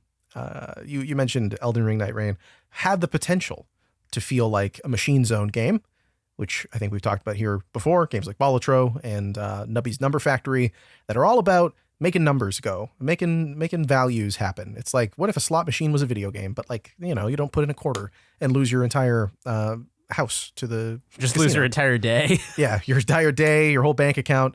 You get to hold on to some of that when you play these games instead of going to the casino. Cesto, I think is how I want to say it. I'm going to keep saying it like that, and if it's wrong, I apologize. This is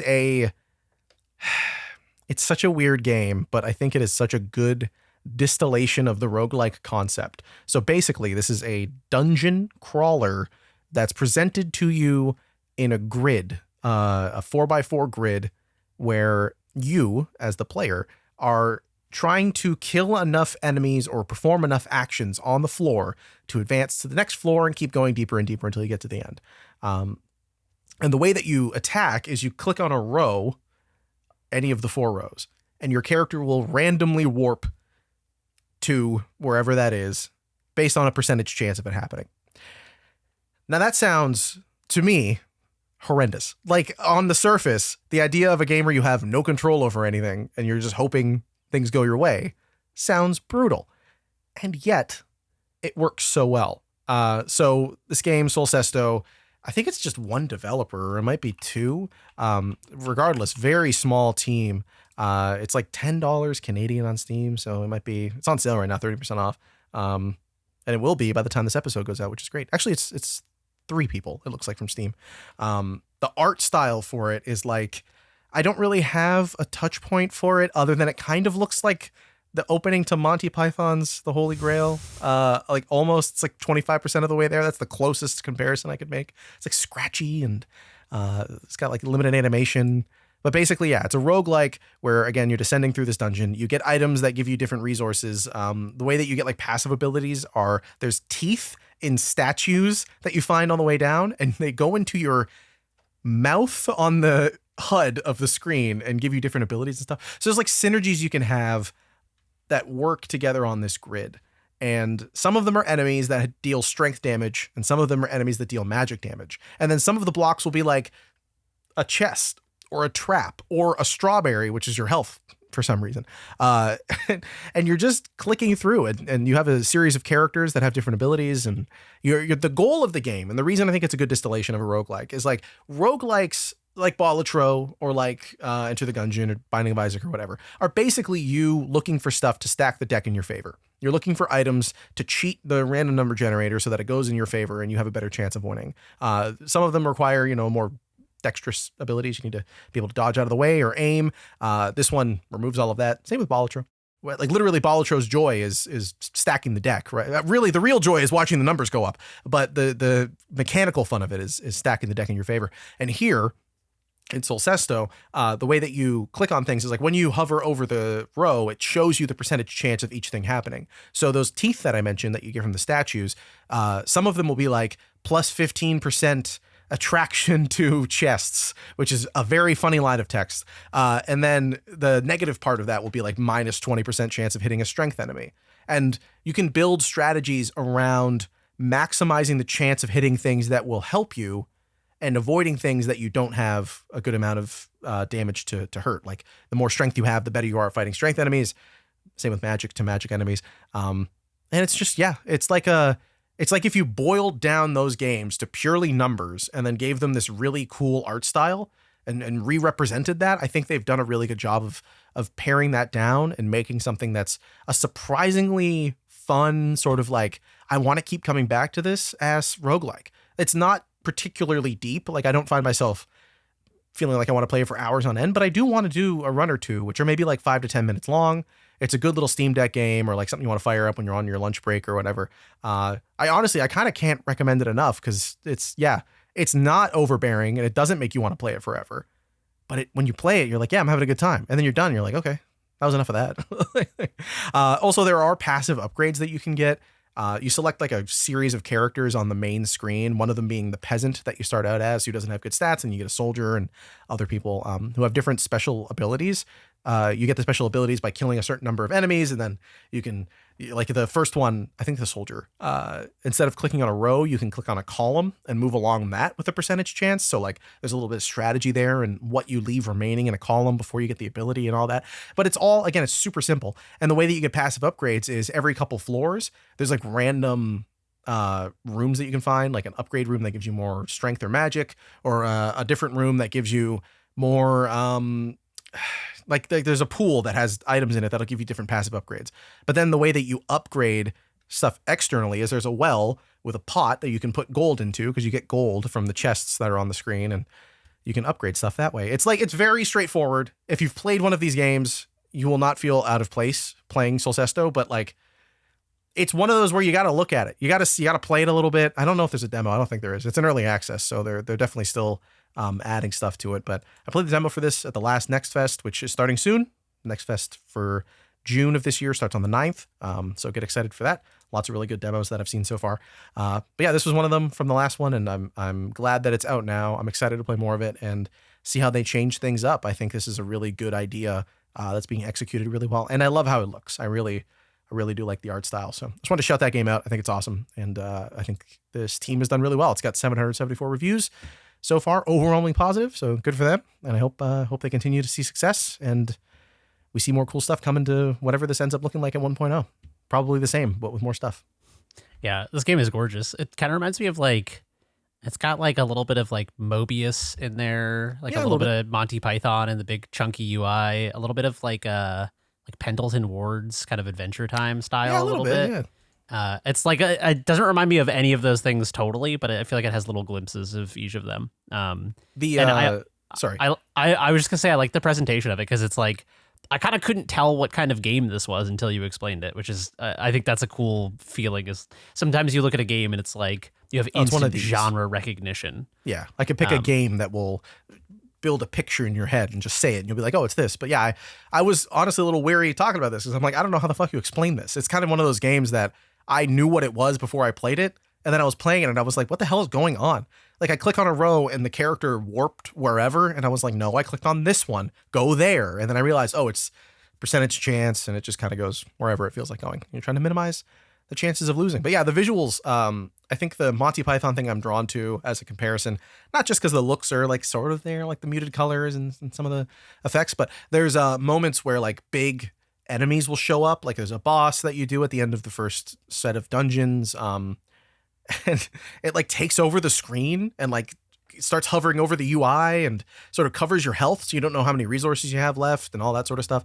So it's very interactive, and it feels almost like when the foot comes down at the end of that opening, it's like all the bosses, some of the shop characters that show up sort of have that same feeling. So it's a lot more impressive than I thought it would be in terms of its visuals and the places that it goes with them. So yeah, again, I just think it's a cool little game, and it should be on more people's radars, but it looks like it's already doing really well. So good for them.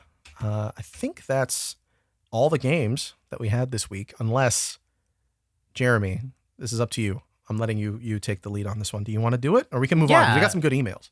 Yeah, we could quickly touch upon. I also played Pipistrello and the Cursed Yoyo.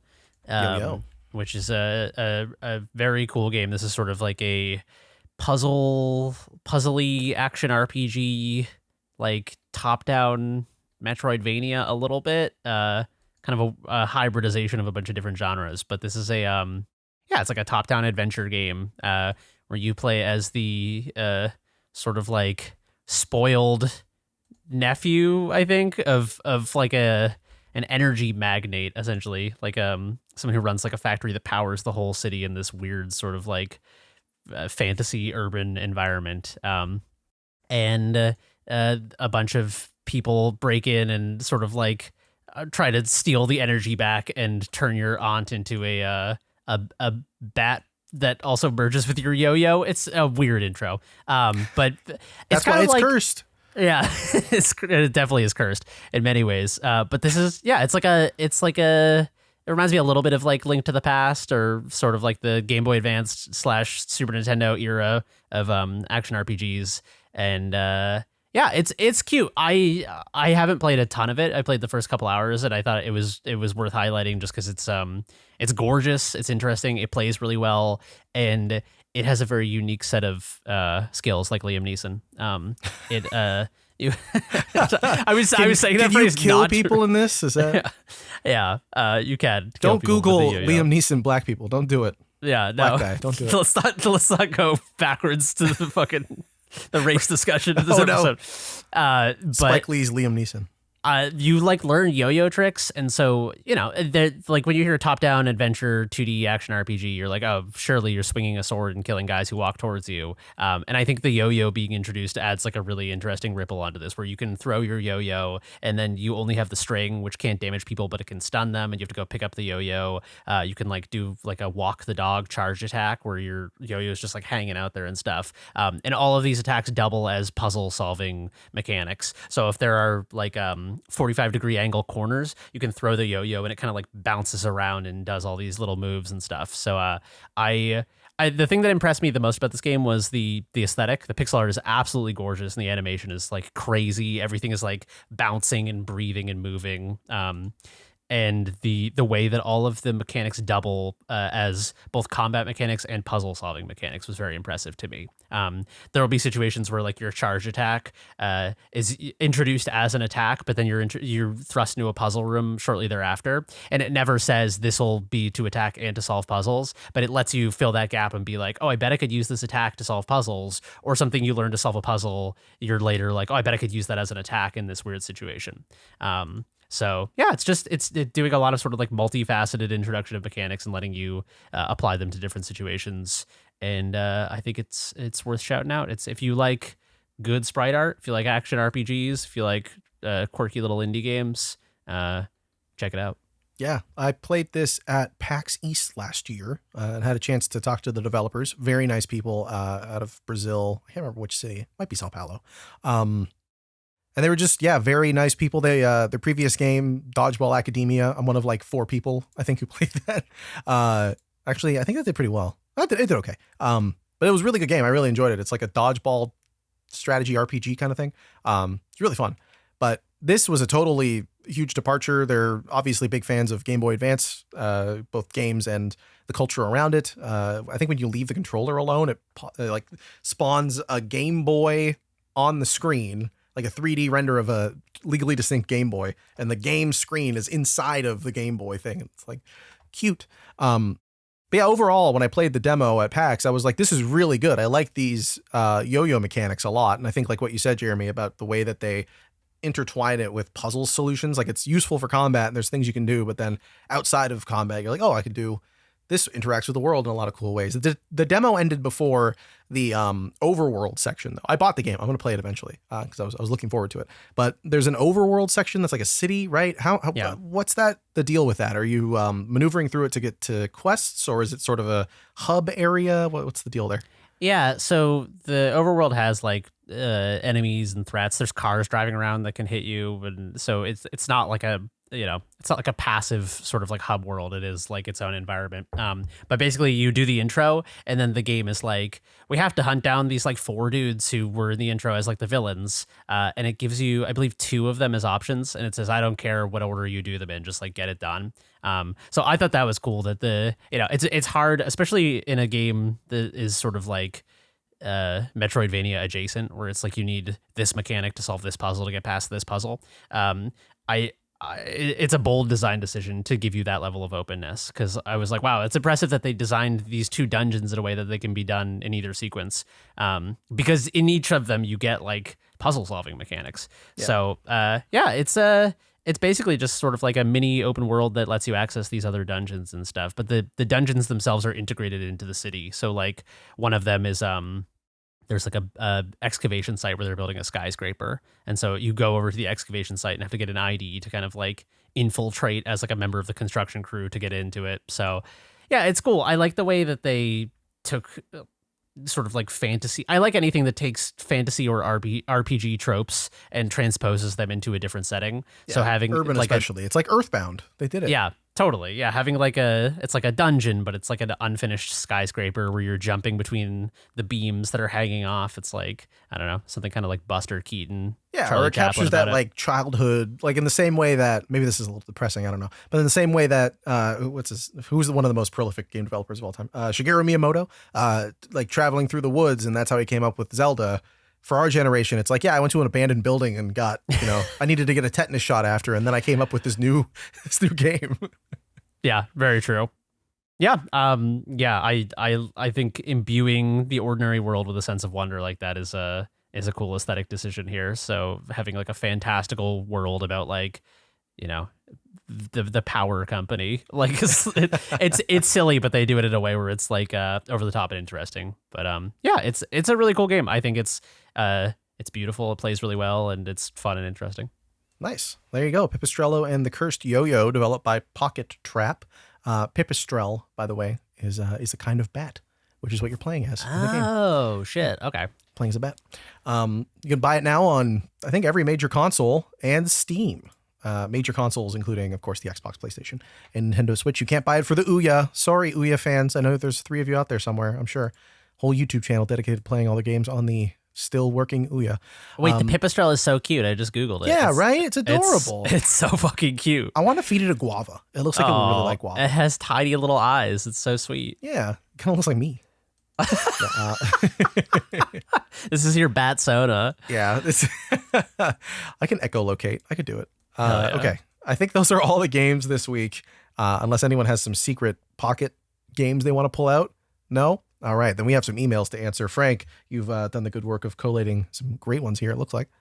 Yeah, thank you for sending us emails and chat messages and instant messages and all the using your soapstone to write threats on the ground. Hitting us up on AIM. Be sure to send us emails, podcast@noclip.video, or in the Discord for our patrons in the podcast chat channel. We have 2 questions. One is from Kyle. Wrote to us about weird gaming habits. This past Saturday, my family visited my wife's friend, and I found out he's a real sicko. His late night, relax and unwind video game is StarCraft, but he plays it on N64. What? I exclaimed, "Oh God! Selecting multiple units must be a nightmare." He replied, "It's all right. You just hold Z." Do you know anyone with bizarre or horrifying video game tastes or habits? Such as obscure favorite games, weird controller grips, etc. I know this guy named Frank Howley who really likes playing bad sport. No, I'm kidding. No, I have a friend who, I said that begrudgingly because I couldn't remember if we're still friends, who really liked playing Overwatch and most, I don't know if this is common, most first-person shooters with a controller in one hand and a mouse in the other hand. Is that common? Is that like a normal thing people do? I don't think so. Like the left hand was, instead of like WASD, it was the left hand's joystick, a controller. I think because you get the analog movement, and then the right hand is the mouse. That's a power move. I want to try that. That's actually sick. I like that. It's like piloting a plane. That's like crazy. Yeah, right? It's like a mech. Like, almost. If you had like a Switch Wiimote, whatever the fuck you call it, that little tiny thing in your hand, then I could see it. Then I like that. That's cool. That's how, like, if you were playing a PC game, like on an airplane or something, I feel like that'd be a good way to do it because you would, well, I guess you'd still need room for a mouse. Okay, this is what you do. You have a Switch.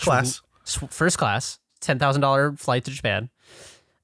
Tomorrow I'm flying out, expensing it, of course. Yeah. Patreon.com/noclip.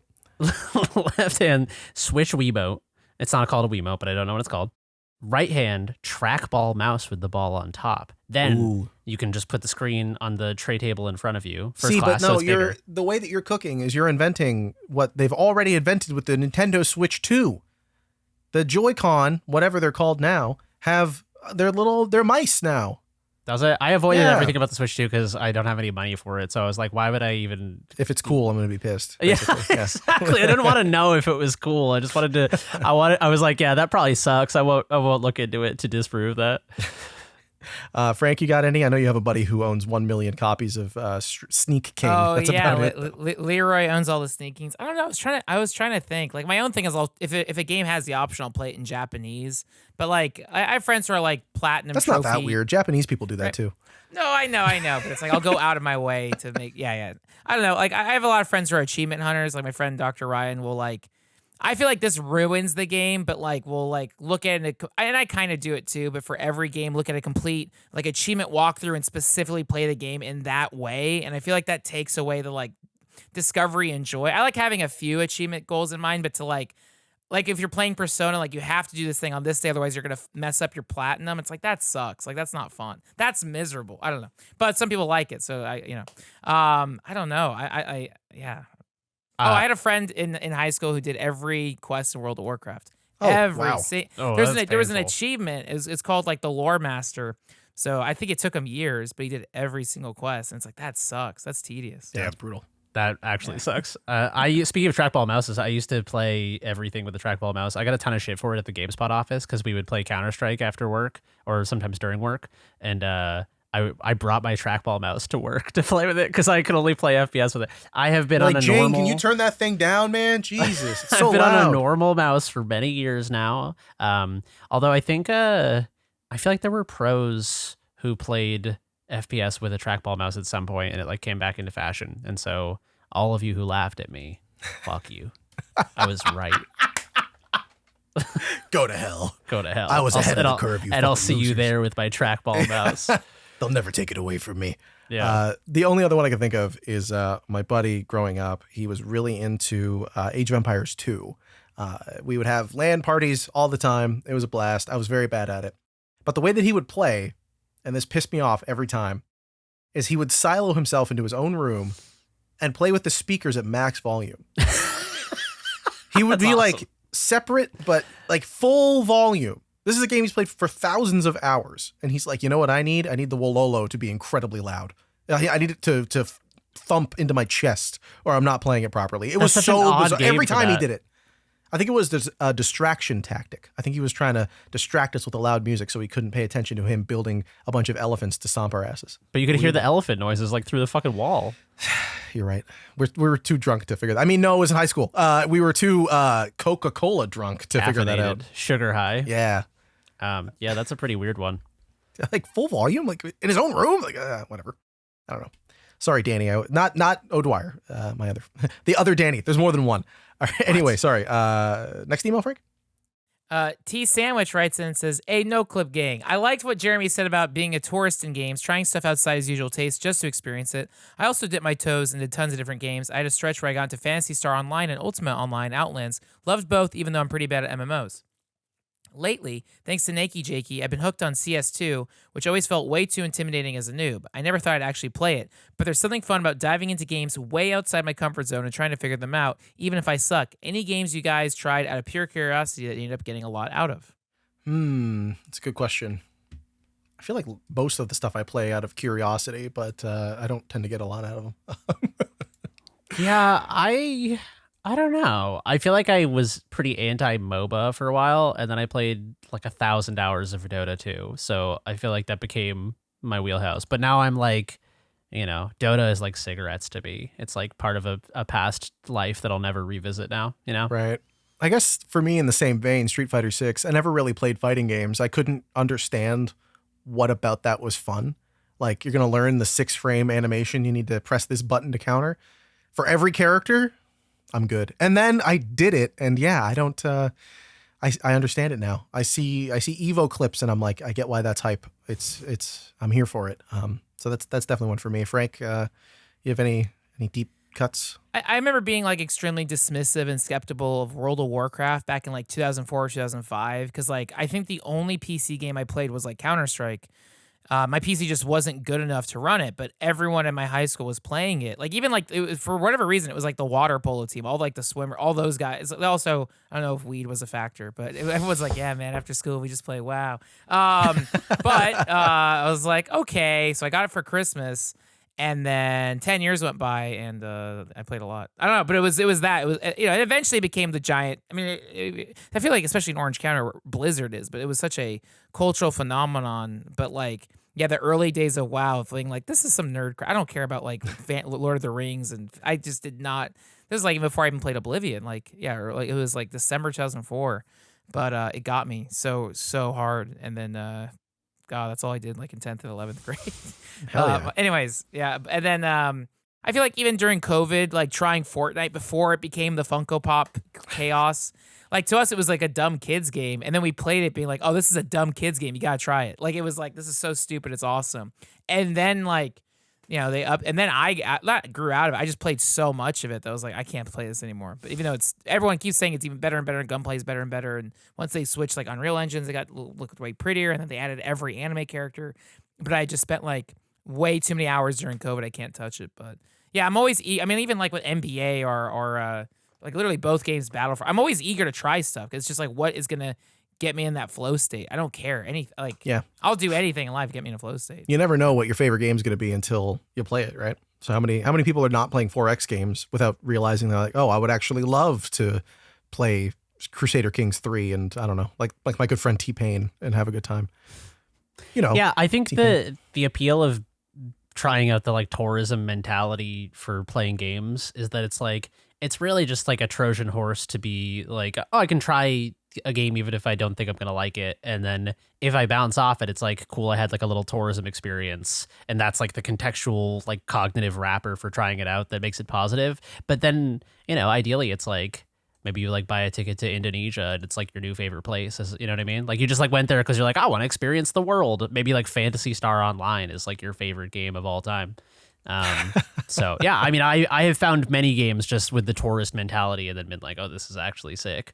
Or, maybe it's just like a cool experience you had. I played Ultima Online a little bit very recently, like a few months ago, for a project. And I was like, I don't think I'm going to like go on the fan servers and become a huge fan of it. But it was interesting to me as someone who got into MMOs very, very young to see sort of the era that like just preceded my era. Because I played like a few, like Star Wars Galaxies and Anarchy Online and some of the pre-WoW stuff, Dark Age of Camelot and EverQuest. But I never played Ultima Online. So it was, no year. Are there any gaps in your MMO knowledge, either of you guys, that you want to, if you could find 1,000 hours, if you could just scrounge that up from the couch somewhere in the metaphorical time couch with all the change stuck in there, what would you want to go back and dump a lot of time into? MMO specifically? Yeah, if there's any one that you've always thought this would be interesting, but I don't have the time. For me, it's Eve. I always wanted to get into that, but Eve would be cool. I've never had time for it, but I would love to be part of like a weird corporation in space. I never played City of Heroes. I mean, it's like dead now for a long time, but I saw it in magazines a lot when I was a kid, and I thought it looked cool. I wish I put more time into Dark Age of Camelot. I was like 10 years old when I was playing it, so I kind of didn't really understand anything, but it was really cool. They had like the realm versus realm, where there was like the three sort of like realms that were like Horde and Alliance, but there was three of them. And they would do like huge PvP battles against each other for control points in the world. And I always thought that was really cool. That's really cool. Yeah. I think the Dark Age of Camelot guy, like one of the main dudes, is trying to do another MMO, but I think it has languished in development hell for a while now. One day we'll bring it back. Yeah, maybe we'll see. Yeah. I can't. Eve. I think Eve is a really good answer. I wish I played EverQuest more seriously. I played it. I had a friend whose dad was into PC games when I was a kid, and I think I played EverQuest on his account for like 20 minutes when I was 9 years old. And he was like standing behind me like an adult man, like, like, oh, what are you doing? You can't do that. Like, I was like too intimidated to like, because EverQuest, if you fuck up, it's like so brutal and punishing. So I don't know if he was like letting me play on his character or something. And I don't remember now, but I just remember being like, oh, this is like serious business. I really like the idea of dads playing MMOs, but like back then. Now I kind of get it because you would have probably grown up with it, but back then it was like you were on the cutting edge if you were a dad playing an MMO. No, totally. Yeah, this guy was he was plugged in. If you were playing EverQuest in '99, you were that's OG status. Exactly. What's he doing now? Still playing EverQuest? I don't know, Kevin. If you're out there, I won't say your last name, but send us an email. I just moved back to the East Coast. I was thinking about that's my buddy who I played like all my MMOs with as a kid. I have no way to reach him, which is shocking in the age of like social media and stuff. I was like, I'm going to have to send a letter to his parents and be like, hey, like, remember me? Can you like forward this to your son? I don't know how to like reach people. Isn't that weird? How do you do that now? That's a good point. I don't know. What's like the etiquette for that? Cause like, I was like, I think you send them a handwritten letter to that's what I think I'm going to do. Yeah. I'm going to be like, hey, like remember me? We had some nice times. Can you put me in touch with your son? I don't know how to like, it's a weird thing to fucking do. That's not weird. People do that on Facebook. And they'll like message you, hey, I knew your son 14 years ago. Can you send me his number? Someone messaged me being like, hey, I haven't talked to your brother in 14 years. Can I talk to him? I'm like, he also has a Facebook. Yeah, that's weird. Why are you messaging me?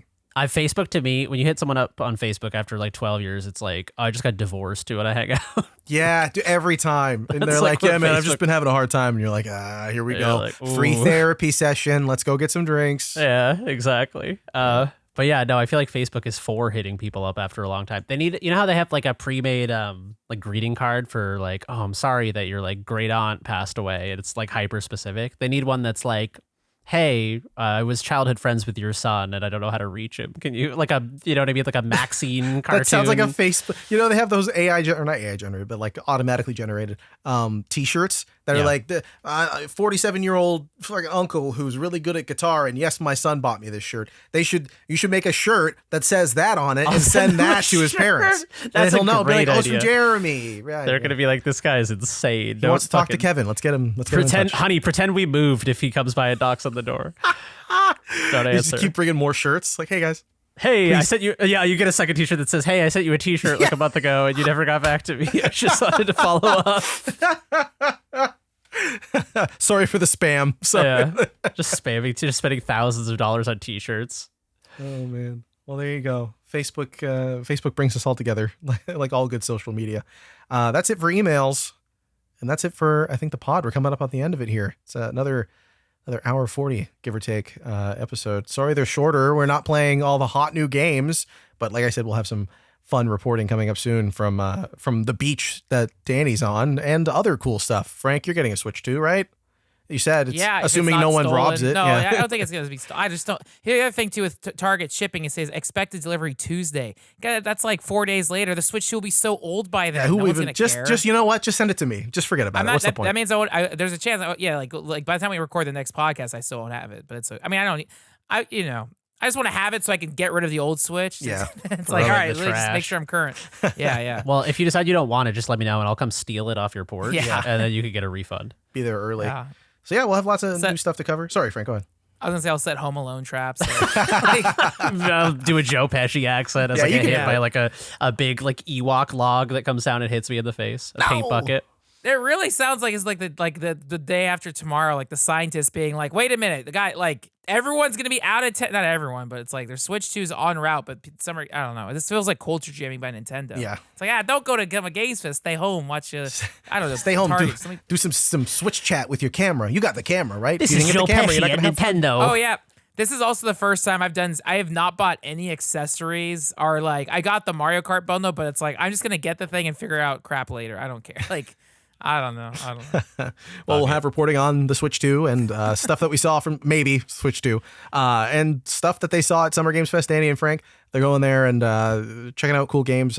Stuff's under embargo, but I think people have said who's going to be there. So you can probably guess what they're going to go see and guess what they're not going to go see. It's going to be a fun time, though, and I'm looking forward to seeing all the cool stuff that you guys check out, including the Sonic the Hedgehog popsicle, which I hope they bring back because that was really funny. The like melted face one. Yeah, they got to do that again. In the meantime, we have some stuff going up on Crew in the soonish future. When you're listening to this, some of it might be up. More quick looks. I've got a highlight video coming out of like some cool indie games you should check out that have less than 100 reviews on Steam as of writing, and also a suggestion in that video to do that yourself and write some reviews for games that you like. So I hope you'll check that out on YouTube, on the channel formerly known as Noclip Crew. It's just a weird symbol now that nobody prints, just like Prince. Ooh, Prince like Prince. I'm a poet and I didn't even know it. We have other stuff coming to the main Noclip channel at some point. Danny has been very busy with life and family and work and et cetera, et cetera. He's a one-man army of hard work. So hopefully soon you'll be able to see some of the stuff we've been cooking in the background. But yeah, that's been the podcast. Thank you so much for listening. You can support us on patreon.com/noclip. Send us some cash. Send us your pocket change that you've got and throw it at us, especially the hard coins. We like those. They hurt us and the pelting feels nice. You could get access to the Discord, support all of our cool work, pay for us to go to fun events and for Frank to make vlogs that I'm sure everyone will die to watch, including me. Maybe, or maybe not. I don't know. No pressure. But yeah, that's the pod for this week. And we'll catch you on the next one. But in the meantime, guys, what are you doing this week? What's you guys have any fun plans other than Game Fest? All right. I went kayaking over the weekend and it was awesome. Fun. Yeah, it was my buddy's birthday, so I just took him kayaking. Where'd you go? We went out on there's like a river that intersects with a bunch of salt marshes out here near the coast, and so I took him out there and we paddled around. It started pouring rain. We almost canceled and we were like, fuck it. And then as soon as we started, as we were starting, there was a guy coming in on like, who had been like doing, I don't know if he was like commercially fishing, but had like all camo and like 6 rods and like a camo boat and stuff, like God. super legit. Yeah. And as we were leaving, he was like, "You guys are going out now?" So I was like, "Oh, if that dude is skeptical, we're fucked." Yeah. And it started pouring rain, but it ended up being a really good time. So I might do some more kayaking this week. It was it's been years since I last went, and it was so fun. That's awesome. Kayaking's so much fun. Same. I love canoeing, although it's a bigger task. You gotta have 2 people coordinate. That's hard enough. Kayaking, yeah, seems like the better move. You go fishing on the kayak at all? I have never fished off a kayak, but I haven't been fishing since I was a kid. I'd love to go fishing. Yeah, that'd be fun. We should do that. Yeah, come on down. I'll take you out on the salt marsh. I'll be there again. I love Boston. Yeah, And next time you the come, let's go neighboring area. kayaking for real. That'd be fun. Yeah. Just hope we don't end up somehow not making it happen again because this fucking life is so busy. Yeah. Can't coordinate anything. Frank, are you getting back on the bike? Yeah, the weather has Yeah. been better, so I've been riding the bicycle, even doing walks late at night because it's like 65 degrees, so I can like before I'd have to bundle up, and I don't want to do that, and it's just not fun. But yeah, so I don't know. I again, still planning potentially going to Tokyo in August. That's where my brain is at. It's just like, all right, I don't know. I don't feel detached, but I'm just like, I found the thing I like to do, and I'm trying to do as much as I can before I die. So it's like that sounds like a good life purpose. Yeah. So. Yeah, That's good. Amen. That Zen book is really putting some good ideas in your brain. it That's really good. is. It's like it's just I don't know, man. Again, like also revisiting my dad's stuff. Yeah. is has been really healthy, and yeah, I don't know. I just feel peace. I don't know. I just feel lucky to be alive. Yeah. That really is it. It's like, God, I don't know. That's why I'm saying don't get mad at announcements or like Spike Lee's story in video games. Just find the thing you like and enjoy it. Amen, dude. Hell Yeah. Put That's that awesome. on a t-shirt. Frank, I don't know if this calls to you, but when you're in Japan, there are a lot of temples that are open to people just like coming in and visiting and sitting in on like ceremonies and stuff, and it's really, really cool. Danny and I did it when we were in Tokyo, and it was awesome. So if you have the opportunity, highly recommend it. Thank you. I'm interested. Yeah, it's cool. Yeah. You'll be back soon. You'll have the opportunity. You should totally do it. Anyway, we'll see you next week with more gaming news and also hopefully fun things that we're doing on the side. We'll see you then for episode 231. Bye-bye. Bye-bye. Thank you for being here. Bye-bye. Bye-bye. Bye. Bye-bye.